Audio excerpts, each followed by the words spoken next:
Hello दोस्तों, आज है 16 जून 2025 दिन सोमवार का। हिंदी तिथि आषाढ़ कृष्ण पंचमी। और आइए बात करते हैं आज के मुख्य समाचार, बड़ी खबरें, देश और दुनिया का ताजा अपडेट लेकर हाजिर हो गए हैं। आज का ये वीडियो भी बहुत ही ज्यादा स्पेशल होने वाला है। किसान भाइयों के लिए, युवाओं के लिए, पढ़ने वाले बच्चों के लिए, आम जनता से जुड़े कई महत्वपूर्ण फैसले जानने वाले हैं। देश के अलग अलग राज्यों की ओर से, सरकारों की ओर से बड़ी महत्वपूर्ण घोषणाएं की गई है। वीडियो में आपको बहुत मजा आएगा। पूरा वीडियो आप ध्यान से आखिर तक जरूर देखते रहिएगा, है ना। तो बिना टाइम विलंब के शुरुआत करते हैं आज की पहली बड़ी खबर। सबसे पहले आपको बताएं, पीएम मोदी साइप्रस दौरे पर हैं। प्रधानमंत्री नरेंद्र मोदी साइप्रस पहुंच गए। साइप्रस के राष्ट्रपति निकोस ने एयरपोर्ट पर रेड कारपेट बिछाकर उनका स्वागत किया। राष्ट्रपति निकोस पीएम मोदी का हाथ पकड़कर साथ चले। दरअसल आपको बताएं, पीएम मोदी रविवार को 3 देशों की 4 दिन की यात्रा पर रवाना हुए। प्रधानमंत्री नरेंद्र मोदी 15 और 16 जून को साइप्रस में, 16 और 17 जून को कनाडा में G7 शिखर सम्मेलन में भाग लेंगे और इसके बाद फिर पीएम मोदी 18 जून को क्रोएशिया जाएंगे, 19 जून को भारत लौट आएंगे। साथ ही आपको बताएं, अहमदाबाद विमान हादसे से जुड़े अपडेट भी आ रहे हैं। अहमदाबाद में हुए विमान हादसे के बाद डीएनए टेस्ट के जरिए लोगों की पहचान की जा रही है। रविवार दोपहर तक पूर्व मुख्यमंत्री विजय रूपाणी समेत कुल 42 लोगों के डीएनए का मिलान हो गया था। गुजरात के गृह मंत्री हर्ष संघवी ने खुद इसकी जानकारी दी है। 22 अतिरिक्त डीएनए नमूनों का मिलान किया गया है, जिससे अब तक कुल 42 डीएनए नमूनों का मिलान हो चुका है। विजय रूपाणी का डीएनए मैच होने की जानकारी मुख्यमंत्री भूपेंद्र पटेल ने उनके परिजनों को दी। यानी अहमदाबाद विमान हादसे में जान गंवाने वाले गुजरात के पूर्व मुख्यमंत्री विजय रूपाणी जी के शव की पहचान हो गई है। रविवार को उनका डीएनए मैच हो गया। परिवार के मुताबिक राजकोट में सोमवार दोपहर 3 बजे अंतिम संस्कार किया जाएगा। 12 जून को हुए प्लेन क्रैश में जान गंवाने वालों का आंकड़ा 275 पर पहुंच चुका है। वहीं अहमदाबाद सिविल हॉस्पिटल प्रबंधक के मुताबिक अब तक 230 परिवारों से संपर्क हो चुका है। 31 की शिनाख्त हो गई है। 22 बॉडी परिजन को सौंप दी गई है। एम्बुलेंस के जरिए सिक्योरिटी के साथ बॉडी को लोगों के गृह नगर तक पहुंचाया जा रहा है और इसके लिए 230 टीमें बनाई गई हैं। साथ ही आप देखिए, अहमदाबाद में हादसे का शिकार बोइंग ड्रीमलाइनर फिर से एक बार चर्चा में आ गया। दरअसल हुआ क्या कि चेन्नई आ रही उड़ान वापस लंदन लौटी। इस बार ये विमान ब्रिटिश एयरवेज एयरलाइन का है, जो लंदन से चेन्नई के लिए रवाना हुआ था, लेकिन करीब 1 घंटा 45 मिनट तक ये हवा में चक्कर लगाने के बाद वापस लंदन लौट गया। उड़ान भरने के कुछ ही मिनटों बाद तकनीकी दिक्कत महसूस की गई थी। इसके अलावा आप देखिए, केदारनाथ के पास हेलीकॉप्टर क्रैश में 7 लोगों की जानें चली गई है। हेलीकॉप्टर सर्विस को फिलहाल रोक दिया गया है। पैदल रूट पर मलबा गिरने से एक यात्री की जान चली गई। 4 धाम यात्रा को फिलहाल अस्थायी रूप से रोक दिया गया है। केदारनाथ के पास गौरीकुंड में रविवार सुबह करीब 5:20 के लगभग एक हेलीकॉप्टर क्रैश हो गया और इसमें पायलट समेत सभी 7 यात्रियों की जानें चली गई। मरने वालों में महाराष्ट्र का एक 2 साल का बच्चा भी शामिल है। हेलीकॉप्टर श्रद्धालुओं को लेकर केदारनाथ मंदिर से गौरीकुंड के लिए उड़ा था। प्रारंभिक जांच में यह पाया गया कि घाटी में बादल थे और विजिबिलिटी ठीक नहीं थी, फिर भी हेलीकॉप्टर उड़ाया गया। यह आर्यन एविएशन कंपनी का हेलीकॉप्टर था। हादसे के बाद 4 धाम यात्रा हेलीकॉप्टर सर्विस पर रोक लगा दी गई है। मुख्यमंत्री पुष्कर सिंह धामी ने कहा कि हेली सर्विस के संचालन को लेकर सख्त नियम बनाए जाएंगे। इसके अलावा एक और दर्दनाक खबर सामने आई। पुणे में इंद्रायणी नदी पर बना हुआ एक पुल टूट गया और इस पुल के टूट जाने से हादसे में 4 लोगों की जानें चली गई। 18 लोग घायल हो गए, 41 को बचा लिया गया। महाराष्ट्र के पुणे जिले के मावल तहसील के कुंडमाला गाँव के पास में रविवार दोपहर 3:30 बजे के लगभग इंद्रायणी नदी पर यह पुल बना हुआ है, वो ढह गया था। 4 लोगों की जानें गई, 18 घायल हो गए और एनडीआरएफ की टीमों ने 41 लोगों का रेस्क्यू किया। खबरों में बताया जा रहा था कि कुछ लोग तो अभी भी लापता हैं। सर्च ऑपरेशन जारी है। पुणे हादसे पर पीएम मोदी और गृह मंत्री ने सीएम फडणवीस से बातचीत की। इसके अलावा आप देखिए, मथुरा में एक साथ 6 मकान ढह गए, 3 लोगों की जानें चली गई। मथुरा के गोविंद नगर इलाके में भी रविवार दोपहर करीब 12 बजे के आसपास एक साथ 6 मकान अचानक से भरभरा कर गिर गए। हादसे में 4 लोगों को मलबे से निकाला गया, जिनमें से 3 लोगों की जानें चली गई, एक का इलाज चल रहा है। दरअसल ये जो मकान ढहे हैं, इसके आसपास कुछ जेसीबी चल रही थी और ये मकान मिट्टी के टीले पर बने हुए थे। मिट्टी धसकी और एक के बाद एक सभी मकान मलबे में तब्दील हो गए। 6 मकान ढह गए। चलिए आगे बढ़ते हैं। बड़ी खबर देखिए, एक बार गलती हो सकती है, दोबारा नहीं। पचमढ़ी शिविर में अमित शाह की बीजेपी नेताओं को सख्त नसीहत। मध्य प्रदेश के पचमढ़ी में बीजेपी का प्रशिक्षण शिविर आयोजित हो रहा है। भारतीय जनता पार्टी के वरिष्ठ नेता और केंद्रीय गृह सहकारिता मंत्री अमित शाह ने पार्टी नेताओं को साफ शब्दों में चेताया कि वे बेवजह और विवादित बयान देने से बचें। अमित शाह का कहना था कि गलती एक बार हो जाती है, लेकिन इस बात का ध्यान रहे कि दोबारा ना हो। चलिए आगे बढ़ते हैं। बड़ी खबर, ईरान और इजरायल के बीच जल्द ही शांति होगी, दोनों देशों को सौदा करना चाहिए। डोनाल्ड ट्रंप ने बड़ा बयान दिया है। ईरान और इजरायल के बीच संघर्ष जारी है और इसी बीच अमेरिका के राष्ट्रपति डोनाल्ड ट्रंप का ये बड़ा बयान सामने आया। उन्होंने कहा कि ईरान और इजरायल के बीच जल्दी शांति होगी और डोनाल्ड ट्रंप ने ईरान को चेतावनी भी दी और कहा कि अगर हम पर हमला हुआ तो अमेरिकी सेना पूरी ताकत के साथ आप पर टूट पड़ेगी। ईरान और इजरायल के बीच बढ़ते तनाव के बीच रविवार को डोनाल्ड ट्रंप ने स्पष्ट कर दिया है और कहा कि अमेरिका का भी हालिया हमलों में कोई भी हाथ नहीं है। और इसके साथ ही डोनाल्ड ट्रंप ने यह भी चेतावनी दी है कि अमेरिकी हितों के खिलाफ किसी भी उकसावे का करारा जवाब दिया जाएगा। ईरान पर हुए हमले से अमेरिका का कोई लेना देना नहीं है, डोनाल्ड ट्रंप ने ये बात कही है। फिलहाल आपको बताएं, ईरान और इजराइल के बीच आपसी हमलों की एक सीरीज के बाद अब मिडिल ईस्ट में तनाव भारी लेवल पर बढ़ गया है। देखिए आप, ये तीसरे विश्व युद्ध की शुरुआत खतरनाक मोड़ पर पहुंचा इजराइल और ईरान का टकराव। खामेनेई ने भी चेतावनी दे डाली है। ईरान और इजराइल के बीच जो तनाव चरम पर चल रहा है। ईरान ने इजराइल के तेल अवीव पर मिसाइल से हमला किया जिसमें 3 नागरिकों की जानें चली गई। अब इजराइल ने कड़ा जवाब देने की घोषणा की है। इजराइल के विदेश मंत्री ने ईरान को चेतावनी दी है कि अगर मिसाइल अटैक नहीं रुके तो तेहरान जल जाएगा। वहीं आप देखिए, चीन ने ईरान पर किए गए इजराइल के हमले को गलत बताया है। चीन के विदेश मंत्री वांग यी ने कहा कि ड्रैगन न्याय का पक्षधर है। चीन ने इजराइल पर प्रभाव रखने वाले देशों से अपील की है कि वे मिडिल ईस्ट में शांति लाने के लिए प्रयास करें। इजराइल की हरकत विनाशकारी है, ईरान का साथ देगा चाइना। चलिए बड़ी खबर देखिए आप, पाकिस्तान में धरती कांपी, भूकंप आया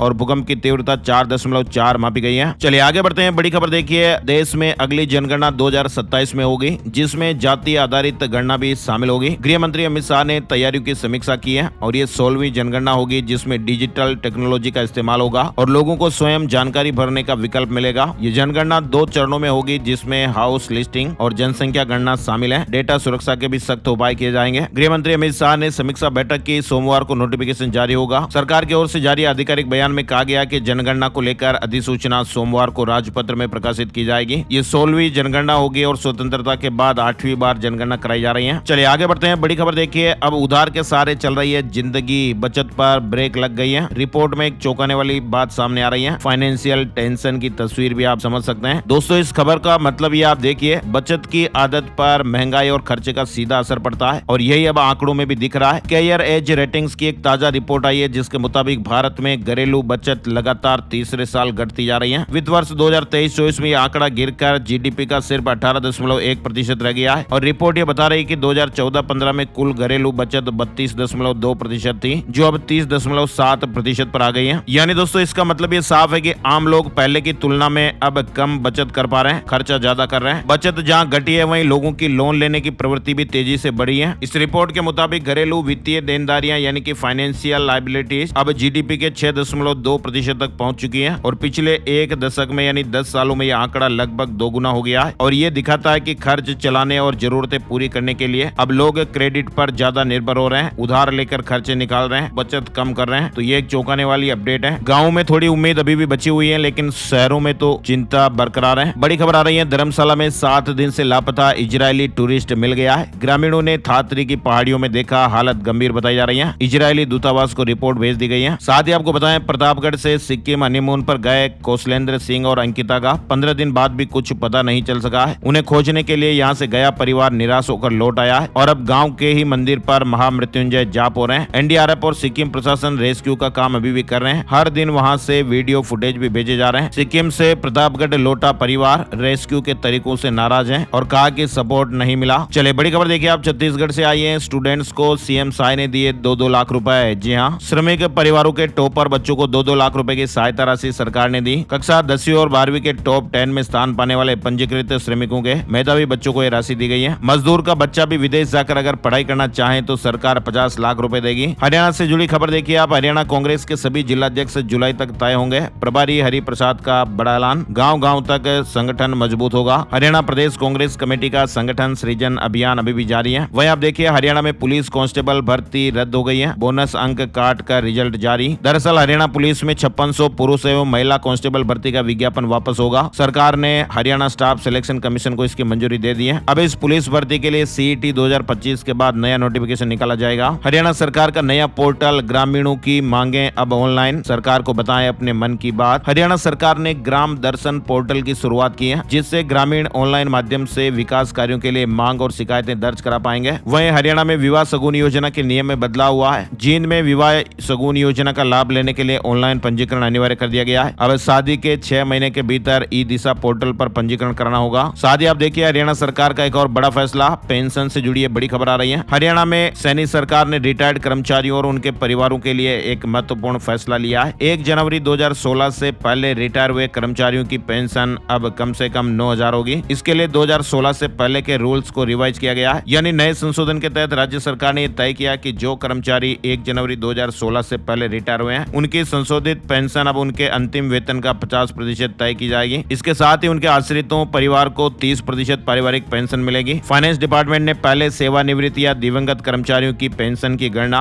1 जनवरी 1986 के वेतन के आधार पर करने का नया फॉर्मूला जारी किया है। वहीं देखिए अब आईटीबीपी के हिमाद्री ट्रैकिंग दल को सीएम ने रवाना किया। 27 घाटियों और 27 दर्रों को पार कर 1032 किलोमीटर की यात्रा होगी। पर्यटन को बढ़ावा देना मुख्य उद्देश्य है। शनिवार को मुख्यमंत्री पुष्कर सिंह धामी जी ने भारत तिब्बत सीमा पुलिस बल के हिमाद्री ट्रैकिंग अभियान को हरी झंडी दिखाकर रवाना किया। वहीं आप देखिए सुप्रीम कोर्ट ने पंजाब के 9 पुलिस कर्मियों के खिलाफ कथित फर्जी मुठभेड़ मामले में हत्या के आरोपों को खारिज करने से इंकार कर दिया है। अदालत ने कहा कि सादे कपड़ों में गोलीबारी करना पुलिस के कर्तव्य में शामिल नहीं है। कोर्ट ने डीसीपी पर सबूत मिटाने के आरोप को भी बरकरार रखा। चलिए बड़ी खबर देखिए, इंदौर के राजा रघुवंशी हत्याकांड में अब गाजीपुर के सैदपुर की रहने वाली उजाला यादव की एंट्री भी हो गई है। बताया जा रहा है कि उजाला ने बातचीत में बताया कि वह 8 जून की रात सोनम रघुवंशी के साथ वाराणसी रोडवेज प्लेटफॉर्म नंबर 7 से गाजीपुर के सैदपुर तक यात्रा कर रही थी और इसी दौरान उसे सोनम रघुवंशी भी मिली और वह गोरखपुर जाना चाहती थी, न कि गाजीपुर। फिलहाल मामले की जांच जारी है। सोनिया गांधी की तबीयत बिगड़ी, दिल्ली के गंगाराम हॉस्पिटल में भर्ती। पेट संबंधी समस्या के चलते हॉस्पिटल में भर्ती कराया गया है। और भारतीय रेलवे ने एक नया कदम उठाया है। हाथियों की जान बचाने के लिए चक्रधरपुर मंडल में एआई तकनीक 15 करोड़ की योजना है। दक्षिण पूर्व रेलवे के चक्रधरपुर रेल मंडल ने हाथियों को ट्रेन हादसों से बचाने के लिए एआई आधारित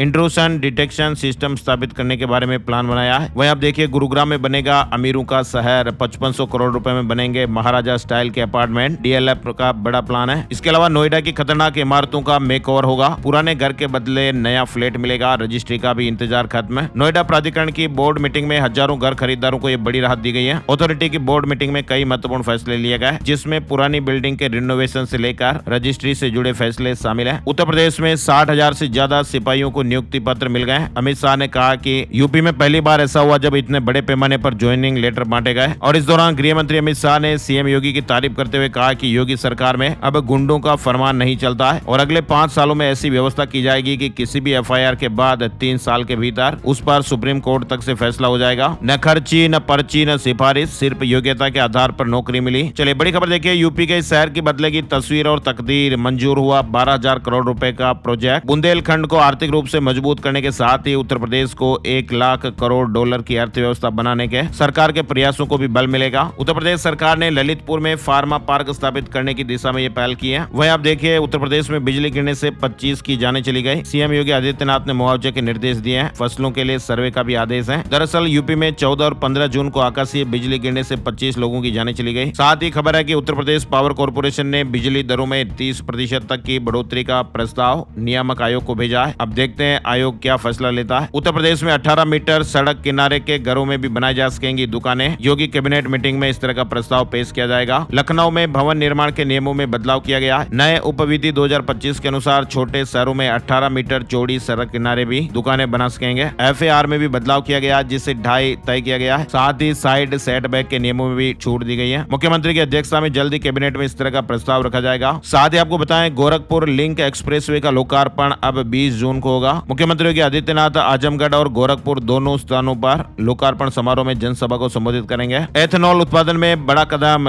ग्रेन स्पेन ने गुजरात में 2 संयंत्र लगाए हैं। 520 करोड़ रुपए का निवेश किया गया है। झारखंड स्वास्थ्य मंत्रालय का बड़ा फैसला। झारखंड स्वास्थ्य निदेशालय ने राज्य के सभी मेडिकल कॉलेज, अस्पताल और सरकारी हॉस्पिटलों में अनाधिकृत लोगों के प्रवेश पर रोक लगाने के निर्देश दिए। अस्पतालों में भीड़ कम करने, मरीजों की सुरक्षा और गोपनीयता बनाए रखने और सुव्यवस्थित ढंग से अस्पताल संचालन के लिए कदम उठाया जा रहा है। झारखंड से जुड़ा एक और अपडेट आ रहा है। प्रदेश आरजेडी के निर्विरोध अध्यक्ष चुने गए संजय सिंह यादव दोबारा जिम्मेदारी मिली है। हेमंत सरकार ने प्रमोशन प्रक्रिया को आसान बनाया है। रांची में राज्य सरकार ने प्रोन्नति प्रक्रिया को आसान बनाने के लिए विजिलेंस क्लियरेंस इंफॉर्मेशन सिस्टम शुरू किया। अब पदाधिकारियों को निगरानी प्रमाण पत्र के अभाव में प्रोन्नति में देरी नहीं होगी। साथ ही आप देखिए झारखंड से जुड़ा अपडेट। यूनेस्को की को चेयर बनी डॉक्टर सोना जारिया मिंज। मुख्यमंत्री हेमंत सोरेन ने बधाई दी है। वहीं आप देख सकते हैं एलन मस्क के न्यूरालिंक डिवाइस ने कमाल कर दिया है। ब्रेन चिप से बंदर ने देखा काल्पनिक दृश्य। एलन मस्क की न्यूरालिंक कॉर्पोरेशन ने यह बड़ा वैज्ञानिक दावा किया है। कंपनी ने एक ऐसे ब्रेन इम्प्लांट डिवाइस का सफल परीक्षण कर लिया है जो मस्तिष्क के विजुअल हिस्सों को उत्तेजित कर उस दृश्य की कल्पना करवा सकता है जो वहाँ असल में मौजूद नहीं है। और इस टेक्नोलॉजी का नाम है ब्लाइंड साइट और ये नेत्रहीनों को देखने की एक नई उम्मीद दे सकती है। बड़ी खबर आ रही है। भारत सरकार ने एंड्रॉइड यूजर्स के लिए एक नई चेतावनी जारी की है, जिसमें गूगल प्ले स्टोर पर मौजूद नकली फाइनेंशियल ऐप से बचने की सलाह दी गई है। यानी दोस्तों ये जो नकली ऐप है वो देखने में बिल्कुल असली जैसे लगते हैं, लेकिन इनका मकसद आपकी वित्तीय जानकारियां चुराना होता है। इससे आपकी गोपनीयता, डेटा और पैसों पर खतरा मंडरा सकता है, तो इसलिए आप फर्जी ऐप को अपने फोन में इंस्टॉल ना करें। चलिए आगे बढ़ते हैं। बड़ी खबर आ रही है ब्राउजर को लेकर। द ब्राउजर कंपनी ने अपना नया एआई आधारित वेब ब्राउजर लॉन्च किया है, जिसका नाम है दिया, और ये ब्राउजर एक इनबिल्ट एआई चैटबॉट के साथ आता है। महाराष्ट्र कॉमन एंट्रेंस टेस्ट के रिजल्ट बहुत ही जल्द जारी होने वाले हैं। कहा जा रहा है कि रिजल्ट आज आ जाएंगे, 16 जून को रिजल्ट घोषित हो जाएंगे। बिहार के 31,297 मध्य विद्यालयों में होने जा रहा है ये नया काम, शिक्षा विभाग ने मंजूरी दे दी है। बिहार के सरकारी मध्य विद्यालयों में अब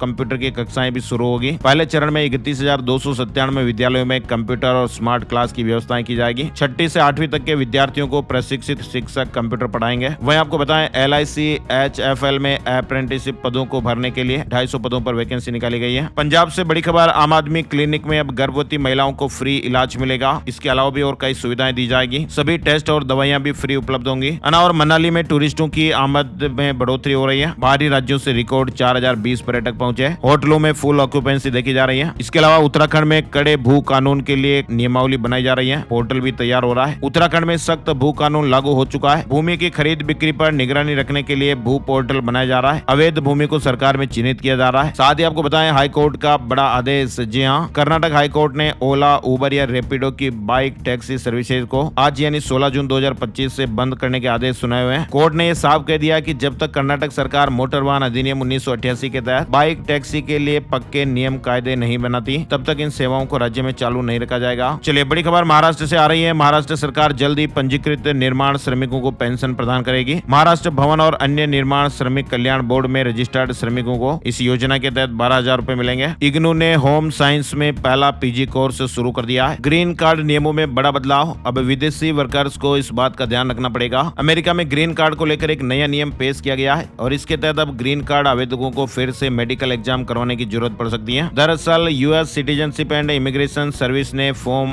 I-693 की वैलिडिटी के नियम को बदल दिया है। ये एक जरूरी डॉक्यूमेंट है जिसके जरिए आवेदक अपने हेल्थ के बारे में बताता है। अमेरिका में काम करने वाले वर्कर्स को स्थायी रूप से देश में रहने के लिए ग्रीन कार्ड दिया जाता है। चलिए बड़ी खबर देखिए आप। किडनी की बीमारी से ग्रसित मरीजों के लिए फायदेमंद साबित हुई कोविड वैक्सीन। रिसर्च में ये बड़ा खुलासा हुआ है। University of California Los Angeles ने एक नई रिसर्च की रिपोर्ट जारी की है और इस रिसर्च के मुताबिक जिन मरीजों को कोविड वैक्सीन लगी हुई थी और उन्हें कोरोना के दौरान एक्यूट किडनी इंजरी यानी किडनी संबंधित बीमारी हुई, उनकी हालत बिना वैक्सीन वाले मरीजों से बेहतर रही। रिसर्च में यह पाया गया कि जिन मरीजों को पहले से कोरोना की वैक्सीन लगी हुई थी उन्हें हॉस्पिटल से छुट्टी मिलने के बाद डायलिसिस की जरूरत कम पड़ी। कोरोना वायरस से जुड़े महत्वपूर्ण अपडेट में आप देखिए, बीते 24 घंटे में 10 लोगों ने जाने गंवाई है। नए वेरिएंट से एक दिन में सबसे ज्यादा मौतें रही। केरल में 5, दिल्ली में 3 और महाराष्ट्र में 1 मरीज की जान गई। हमारे देश में फिलहाल एक्टिव मामलों की संख्या 7,383 पहुंच गई है। मौसम और मानसून से जुड़े अपडेट में आप देखिए, मध्य प्रदेश और राजस्थान में प्री मानसून एक्टिव हो चुका है। दिल्ली NCR में भी बारिश देखने को मिली। राजस्थान के गंगानगर, चूरू, बीकानेर समेत कई जिलों में दिन के बाद मौसम बदला और तेज बरसात भी देखने को मिली। राजस्थान में प्री मानसून की बारिश से सड़कें लबालब हो गई। आज 11 जिलों में भारी बरसात का अलर्ट है। मौसम विभाग ने 16 जून को भी राजस्थान के 11 जिलों में भारी बारिश का ऑरेंज अलर्ट, जबकि शेष सभी जिलों में हल्की से मध्यम बारिश का येलो अलर्ट जारी किया है। मध्य प्रदेश में भी मानसून की एंट्री से पहले आंधी बारिश। इंदौर में बारिश से कुछ समय के लिए राहत मिली, उमस ने बेहाल भी किया। हरियाणा के 9 जिलों में बारिश हुई। हरियाणा राज्य में 19 जून से प्री मानसूनी हवाओं के आने की संभावना से मौसम में फिर से बदलाव आने के आसार बन रहे हैं। हिमाचल प्रदेश के 7 जिलों में आंधी तूफान का अलर्ट। 20 जून तक मौसम खराब रहेगा, गर्मी से राहत मिलेगी। यूपी में भारी बारिश, वज्रपात का येलो अलर्ट है। मौसम विभाग ने चेतावनी जारी की है। सोमवार को 51 जिलों में बारिश के साथ बिजली गिरने की संभावना है और इसके लिए येलो अलर्ट भी जारी किया गया है। वहीं देखिए आप, नेशनल इंश्योरेंस कंपनी में 266 प्रशासनिक अधिकारियों की भर्ती। 3 जुलाई 2025 तक आवेदन का मौका दिया जा रहा है। राजस्थान RS मुख्य परीक्षा के लिए प्रवेश पत्र जारी हो गए। 17 और 18 जून को एग्जाम होगा। राजस्थान प्री DLED रिजल्ट जारी हो गया है। राजस्थान BSTC 2025 का आयोजन 1 जून को राज्य भर में निर्धारित परीक्षा केंद्रों पर हुआ था। परिणाम जारी हो गया है। वही देखिए आप, इंदौर में खेला जाएगा भारत न्यूजीलैंड वनडे मैच। जनवरी 2026 में होगा सीरीज का तीसरा मुकाबला। BCCI ने वेन्यू फाइनल किया है। जयपुर में बच्चों को फिल्म बनाने की ट्रेनिंग मिली। 500 से ज्यादा बच्चों को थिएटर, कला, रोबोटिक्स और योग से जुड़े प्रशिक्षण दिए गए। वहीं आप देखिए, राजस्थान के उदयपुर और चित्तौड़गढ़ के बुजुर्गों को सरकार का तोहफा। 776 श्रद्धालु रामेश्वरम के दर्शन के लिए रवाना होंगे। निःशुल्क यात्रा आज 16 जून से शुरू हो रही है। राजस्थान सरकार की देवस्थान विभाग की ओर से सीनियर सिटीजन के लिए चलाई जा रही तीर्थ यात्रा योजना के तहत एक विशेष ट्रेन 16 जून को रवाना हो रही है और ये ट्रेन उदयपुर से शाम 4:30 बजे चलेगी। चित्तौड़गढ़ चित्तौड़गढ़ होते हुए रामेश्वरम और मदुराई जैसे धार्मिक स्थलों की यात्रा कराएगी। इस ट्रेन में कुल 776 बुजुर्ग यात्री शामिल होंगे, जिन्हें सरकार की ओर से पूरी यात्रा निःशुल्क करवाई जाएगी। यात्रियों को खाने पीने, ठहरने और इलाज की भी पूरी सुविधाएं दी जाएगी। यात्रा के दौरान सभी यात्रियों की देखरेख के लिए एक ट्रेन प्रभारी भी नियुक्त किया गया है। साथ ही हर कोच में 2 सरकारी सहायक कर्मचारी के रूप में तैनात रहेंगे। स्वास्थ्य सेवाओं के लिए ट्रेन में एक डॉक्टर और 2 नर्सिंग अधिकारी भी रहेंगे। 8 दिन के रहने, खाने पीने, तीर्थ दर्शन और अन्य जरूरी सुविधाओं की पूरी व्यवस्थाएं रहेगी। यात्रियों को अपने साथ कुछ जरूरी डॉक्यूमेंट और सामान लाना जरूरी है। उन्हें ऑनलाइन भरे हुए आवेदन पत्र की प्रिंट कॉपी साथ में लानी है, जिसमें डॉक्टर से साइन किया हुआ स्वास्थ्य प्रमाण पत्र भी लगा हुआ जरूरी है। इनके अलावा मूल जन आधार कार्ड और 2 पासपोर्ट साइज के फोटो भी लाने जरूरी है। और इसके अलावा यात्रियों को अपने जरूरी दवाइयां, दैनिक इस्तेमाल की चीजें, टूथब्रश, साबुन, तौलिया वगैरह अपने बैग में रखकर लाने हैं। वहीं आप देखिए, बिजली कंपनी कर्मचारियों की मेडिकल हिस्ट्री करेगी अपडेट। राजस्थान राज्य विद्युत प्रसारण निगम लिमिटेड ने कर्मचारियों की मेडिकल हिस्ट्री रिकॉर्ड को अपडेट करने की प्रक्रिया शुरू की है और इसके लिए SAP ERP सिस्टम में नया फीचर जोड़ा गया है, जिसमें गंभीर बीमारियों और विशेष स्थितियों से जुड़ा मेडिकल डेटा अपलोड किया जा सकेगा। साथ ही मध्य प्रदेश से एक बड़ी खबर आ रही है। सरकारी स्कूलों के विद्यार्थियों को इस बार मध्य प्रदेश सरकार खुद यूनिफॉर्म नहीं बांटेगी। इसके बजाय उनके बैंक खातों में सीधे पैसे ट्रांसफर किए जाएंगे। दरअसल ऐसी खबरें आ रही है जिसमें बताया जा रहा है कि 17 जून को होने वाली कैबिनेट की बैठक में इस तरह के प्रस्ताव पर मुहर लगेगी और इस योजना के तहत कक्षा 1 से 8वीं तक के लगभग 60 लाख छात्रों को यूनिफॉर्म के लिए 600 रुपए प्रति विद्यार्थी की राशि उनके बैंक खातों में भेजी जाएगी। और अब चलते चलते बात कर लेते हैं आज का राशिफल। आज 16 जून सोमवार के ग्रह नक्षत्र शुभ योग बना रहे हैं, जिससे आज मेष राशि के लोगों को बिजनेस में तरक्की का मौका मिल सकता है। सिंह राशि वालों को रुका हुआ पैसा मिल सकता है और नौकरी में अच्छी खबर भी मिलने के योग हैं। कुंभ राशि के लोगों को फंसा हुआ पैसा मिलने से आर्थिक स्थितियां बेहतर होगी। मीन राशि वालों के रुके हुए कामों में तेजी आ सकती है और इसके अलावा बाकी राशियों के लिए मिला जुला दिन रहेगा। तो ये थे दोस्तों आज के मुख्य समाचार, बड़ी खबरें, हेडलाइंस और सुर्खियां अपडेट। ये वीडियो आपको कैसा लगा कमेंट करके जरूर बताइएगा। वीडियो को आप अपने यार दोस्तों और मित्रों के साथ फेसबुक और व्हाट्सएप पर भी जरूर शेयर कर दीजिएगा। एक और नई जानकारी और अपडेट वीडियो में फिर मिलते हैं, तब तक के लिए जय श्री राम, जय हनुमान।